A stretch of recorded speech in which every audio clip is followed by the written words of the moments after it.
بسم اللہ الرحمن الرحیم۔ السلام علیکم دوستو، جس کسی کو بھی ہندوستان کے راجہ حضرت خواجہ غریب نواز کے بارے میں جاننا ہے کہ وہ کتنی بڑی شخصیت ہے، تو اس ویڈیو کو ضرور شروع سے آخر تک دیکھیں۔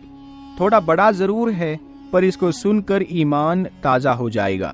حضرت خواجہ معین الدین چشتی رحمۃ اللہ تعالی علیہ، القاب خواجہ غریب نواز، عطائے رسول صلی اللہ علیہ وسلم۔ کہا جاتا ہے کہ آپ کی ولادت سنجر، جو ملک ایران کے اصفہان شہر میں ہے، جو خراسان کے قریب میں ہے، وہاں 530 ہجری میں آپ کی ولادت ہوئی۔ آپ کے والد کا نام حضرت خواجہ سید غیاث الدین بن احمد حسن رحمۃ اللہ تعالی علیہ ہے، جو حسینی سادات ہے، اور والدہ کا نام بی بی ام الورا بنت حضرت سید داؤد رحمۃ اللہ تعالی علیہ ہے، جو کہ حسنی سادات ہے۔ 8 برس کی عمر میں آپ کے والد کا انتقال ہو گیا، اور 15 برس کی عمر میں آپ کی والدہ کا انتقال ہو گیا۔ 544 ہجری میں ایک بار آپ اپنے پھلوں کے باغیچے میں کام کر رہے تھے، تب حضرت ابراہیم کندوزی نام کے ایک درویش وہاں آئے اور بیٹھے۔ آپ نے ان کو اپنے باغیچے میں سے انگور کا گچھا پیش کیا اور انہوں نے اسے کھایا۔ پھر مہمان نوازی سے خوش ہو کر اپنے تھیلے میں سے کچھ نکالا، پھر اس کو چبا کر خواجہ معین الدین کو کھانے کے لیے دیا۔ آپ نے خوشی کے ساتھ اس کو کھایا تو ان کے فیض و برکات سے آپ کے لیے علم و حکمت کے دروازے کھل گئے، اور آپ نے اپنا سب کچھ بیچ دیا اور اس رقم کو غریبوں اور محتاجوں کو خیرات کر دیا۔ پھر آپ سمرقند اور بخارا کی طرف علم دین سیکھنے کے لیے روانہ ہو گئے۔ 544 سے 550 ہجری تک آپ وہاں حضرت مولانا حسام الدین اور حضرت مولانا شرف الدین کے پاس علم دین سیکھتے رہے۔ 550 ہجری میں آپ کی ملاقات حضور غوث اعظم رضی اللہ تعالی عنہ سے ہوئی۔ آپ ایک کامل پیر تلاش رہے تھے کہ آپ نے خواجہ عثمان ہارونی رحمۃ اللہ تعالی علیہ کے بارے میں سنا۔ 552 ہجری میں آپ ان کے پاس گئے اور ان کے مرید ہوئے، اور عبادت الہی اور خدمت مرشد کرتے رہے۔ ایک بار خواجہ عثمان ہارونی نے آپ سے کہا کہ معین الدین، نیچے دیکھو کیا دکھتا ہے؟ آپ نے نیچے دیکھ کر کہا کہ میں زمین کے اندر دیکھ سکتا ہوں۔ مرشد نے پھر کہا کہ اب اوپر دیکھو کیا دکھتا ہے؟ آپ نے اوپر دیکھ کر کہا کہ میں آسمان کے اندر دیکھ سکتا۔ مرشد نے پھر فرمایا کہ میں تمہیں اس سے بھی آگے پہنچانا چاہتا ہوں۔ پھر 22 سال مرشد کی خدمت میں گزارنے کے بعد ایک دن مرشد نے پھر بلا کر اپنی 2 انگلیاں آپ کی دونوں آنکھوں کے بیچ میں رکھی، اور پھر فرمایا، معین الدین نیچے دیکھو کیا دکھتا ہے؟ آپ نے نیچے دیکھ کر کہا کہ میں تحت الثری تک دیکھ سکتا ہوں، یعنی 7 طبق زمین کے نیچے تک۔ پھر مرشد نے کہا، اوپر دیکھو کیا دکھائی دیتا ہے؟ آپ نے اوپر دیکھ کر کہا کہ میں عرش اعظم تک دیکھ سکتا ہوں۔ خواجہ عثمان ہارونی نے خوش ہو کر آپ کو خلافت عطا فرمائی۔ ایک بار آپ کے مرشد خواجہ عثمان ہارونی رحمۃ اللہ تعالی علیہ نے اپنے سب مریدوں کو جمع کر کے کہا کہ میں نے تمہیں جو علم سکھایا ہے اس میں کچھ کرامات پیش کرو۔ سب مریدوں نے باری باری کرامات سے کوئی چیز پیش کی۔ کسی نے سونا، کسی نے چاندی، کسی نے ہیرے جواہرات، تو کسی نے دینار و درہم پیش کیے۔ خواجہ معین الدین نے روٹی کے ٹکڑے پیش کیے۔ سب مرید آپ پر ہنسنے لگے۔ اتنے میں دروازے پر ایک سائل نے آواز دی کہ میں کئی دنوں سے بھوکا ہوں، مجھے کھانے کے لیے کچھ دے دو۔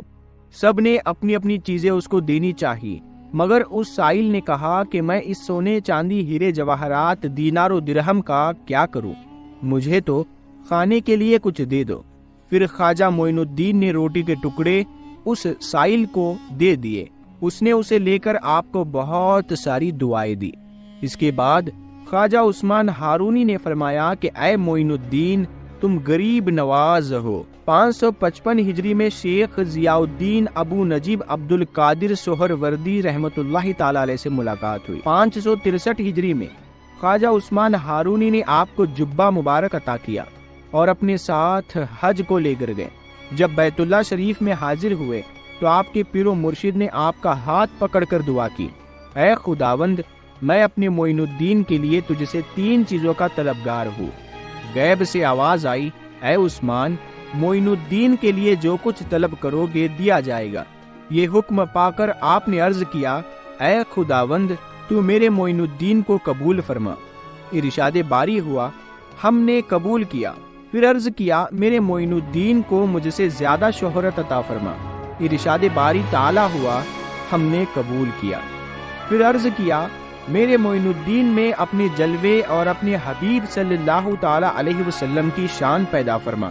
ارشاد باری ہوا کہ یہ دعا بھی میں نے قبول کی۔ آخری وقت میں اس دعا کا اس طرح ظہور ہوا کہ آپ کی وصال کے بعد آپ کی پیشانی مبارک پر عربی میں لکھا ہوا تھا، ھذا حبیب اللہ وما طافی حب اللہ، جس کا ترجمہ یہ ہے، یہ اللہ کا حبیب ہے اور اس کا وصال اللہ کی محبت میں ہوا۔ اس کے بعد جب مدینہ شریف پہنچے اور حضور صلی اللہ تعالی علیہ وسلم کو سلام پیش کیا، الصلاۃ والسلام علیک یا رسول اللہ، تو روضہ مبارک سے جواب آیا، وعلیکم السلام یا قطب المشائخ بحر و بر، اور تم پر بھی سلامتی ہو اے زمین اور سمندر کے بزرگوں کے قطب۔ 580 ہجری میں غوث آدم رضی اللہ تعالی عنہ سے دوبارہ ملاقات ہوئی۔ 582 ہجری میں اصفہان میں خواجہ قطب الدین بختیار کاکی کو مرید بنایا اور 585 ہجری میں سمرقند میں ان کو خلافت عطا فرمائی۔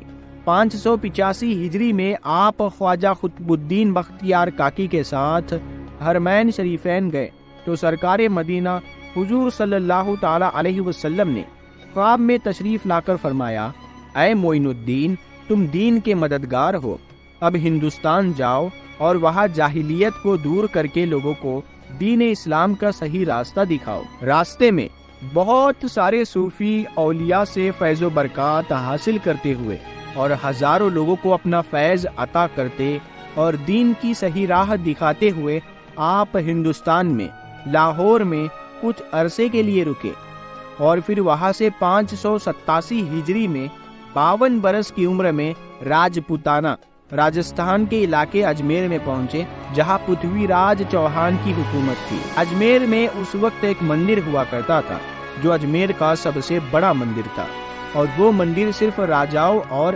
رانیوں کی پوجا کے لیے خاص ہوا کرتا تھا۔ مندر کے ساتھ ہی ایک تالاب تھا جس کا نام انا ساگر تھا۔ ہندو اس تالاب کے پانی کو بہت ہی برکت والا سمجھتے تھے۔ ان کا ماننا تھا کہ جو اس تالاب میں نہا لے اس کے سارے پاپ دھل جاتے ہیں۔ اس مندر میں رات کو اتنے زیادہ دیے جلائے جاتے تھے کہ صرف ایک ہی رات میں 3.5 من تیل اس دیوں میں استعمال ہوتا تھا۔ آس پاس کے گاؤں دیہات مندر کے نام تھے اور ان دیہاتوں کی آمدنی مندر پر خرچ ہوا کرتی تھی۔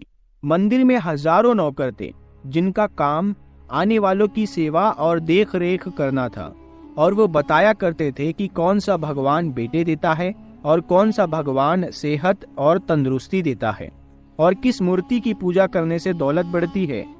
خواجہ غریب نواز رحمت اللہ تعالی علیہ وہاں آئے اور انا ساگر سے کچھ دوری پر چٹائی بچھا کر اپنے مریدوں کے ساتھ بیٹھ گئے۔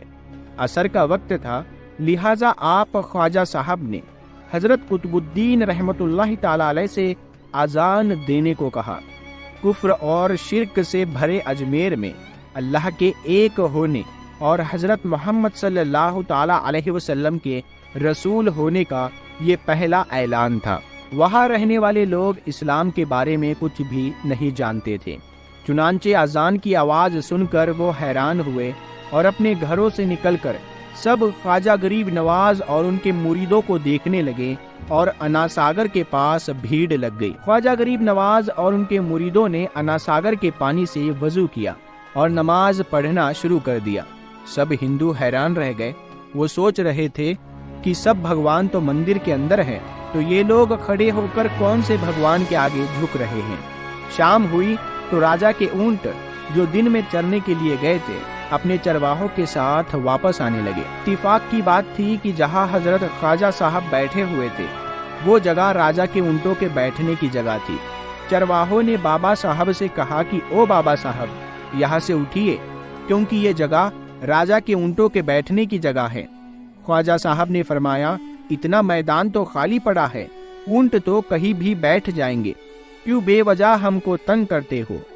وہ لوگ نہیں مانے اور مسلح اٹھا کر ادھر ادھر کرنے لگے اور خواجہ صاحب سے بدتمیزی کرنے لگے، اور ان لوگوں نے آخرکار بہت بدتمیزی سے کہا،